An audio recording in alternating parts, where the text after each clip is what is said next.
Hello friends, James Stevenson here with the big one, my forecast update for Tesla earnings. Tesla will report earnings after the market closes on Wednesday.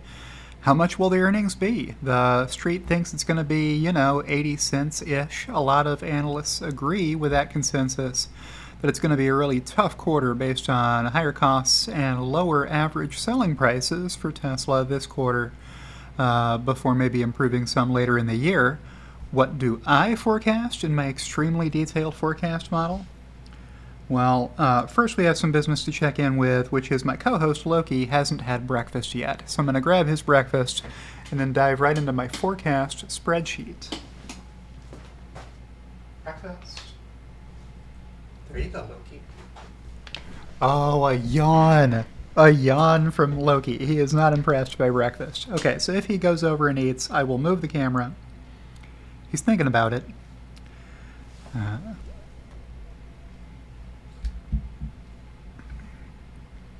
Alright, so you can keep an eye on Loki in the Loki cam as I share my desktop with you and show you my detailed model. Now this is row 1233 of my detailed forecast model. I'll skip right to the punchline, which is that I'm forecasting $3,754 million worth of non-GAAP earnings, which works out to $1.08. $1.08 is a lot higher than the street is expecting. So what I should say at this point is this is not financial advice. Do your own research for entertainment purposes only, etc. I'll lower the camera here so you can get a better angle on Loki eating his breakfast. And I'll say the first rule of forecasting is whatever you forecast, it will be wrong. So I feel pretty confident that Tesla isn't going to report $3,754 million on Wednesday after the market closes, but that is what's in my detailed forecast model, right? So I have a couple of better ways of presenting this information to you than on my extremely detailed model. Here's one of them. This is tab that I call Investor Letter Page 3. Now there's no guarantee it'll always be on page 3 in the Investor Letter, but you can compare these numbers against the numbers Tesla reports Wednesday at ir.tesla.com. Just go there and then click on the link to see the Investor Letter, and you should see a page that looks something like this. So usually Tesla presents us with the previous 4 quarters, so I have those shown here for you, along with my forecast. I'm calling it my July 15th, 2023 forecast, which is this forecast that you're looking at. So I have an all-time high for automotive revenues at $22,733 million, and you ought to get an all-time high for automotive revenues if you have an all-time high for deliveries, which we did see from Tesla. They reported record deliveries both quarters this year, Q1 and Q2. We have the deliveries and the production numbers already, but we don't know the dollar amounts yet. That'll get reported in this earnings release. For regulatory credits, I'm forecasting $346 million. This is a notoriously difficult line to forecast because the CFO has so much discretion available to them in terms of how long they save up these regulatory credits before they sell them. And then depending on who they sell them to, the negotiated terms will determine how much money Tesla makes. Loki, did you eat all your breakfast? You did? Good boy. All right. You get a treat. You get a treat. You good boy. Yes? Okay. Move this camera back.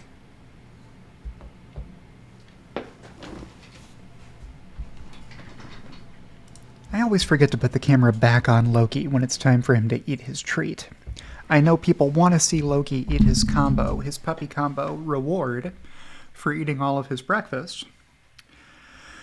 Alright, so having done that, I will return to the spreadsheet we were reviewing. And we'll just keep going down the list. So we got automotive gross profit here. This is the way Tesla is going to report this, I think. And then we'll have a traditional P&L view available next, right? This is just the first page before they get to the highlights and the executive summary of how the quarter went. So automotive gross profit, I'm forecasting at about 4.5 billion at around a 20% automotive gross margin.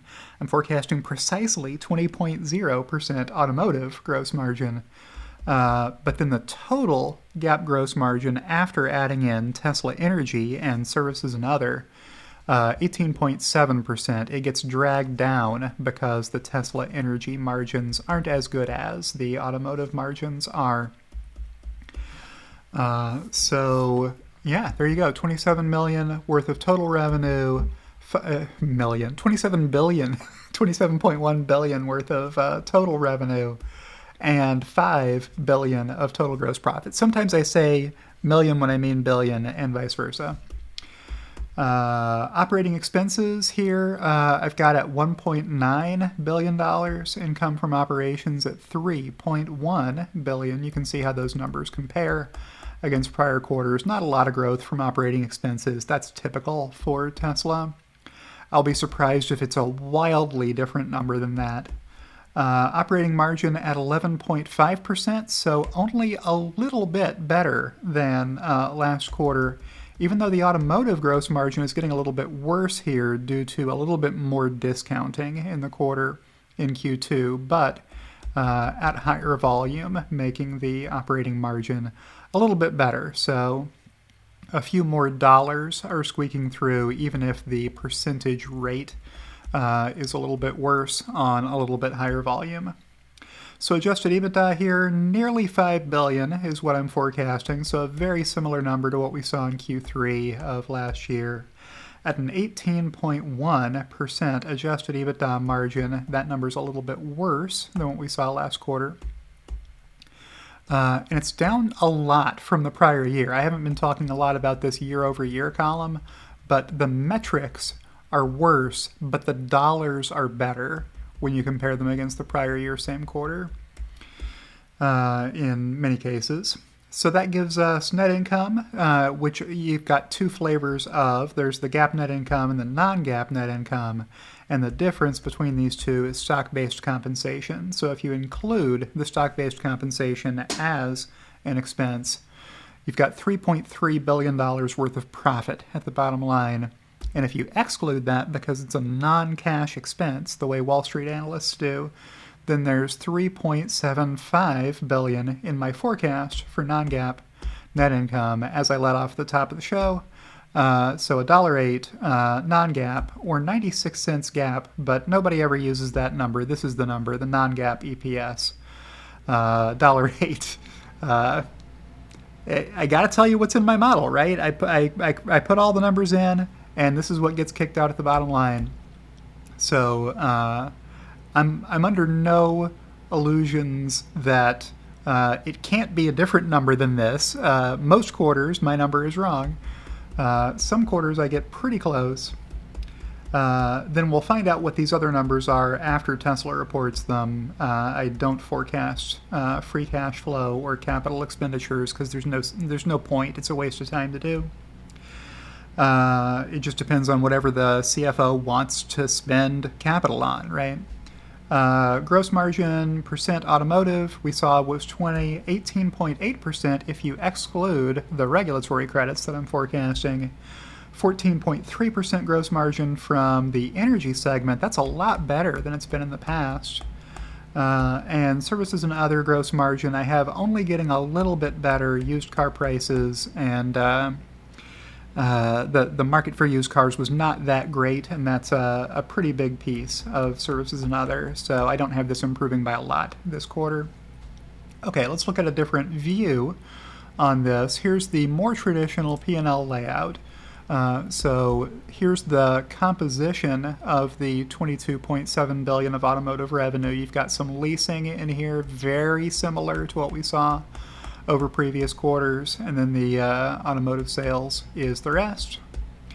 Energy generation and storage I've got going up by a lot. That may seem aggressive, but you can generate a lot of money in a big hurry if you're ramping up megapack deliveries, and Tesla is, by all accounts, not by crazy amounts, but they are making more megapacks every quarter than they made the quarter before. And it's a little bit warmer in Q2, so there should be more solar installed in Q2, and that's going to drive more revenue, I think, in the forecast. Then for services and other, I've got that revenue up a little bit, crossing $2 billion in a single quarter for the first time. That's how I get to my big revenue number. Then for the costs of revenues, these numbers are also at all-time highs. 17.8 billion for automotive sales, 340 million automotive leasing, making 18.2 billion almost total automotive costs of revenue. Then we got energy generation and storage right at 2 billion, services and other 1.9, and that's how you get to your total gross profit of 5.1.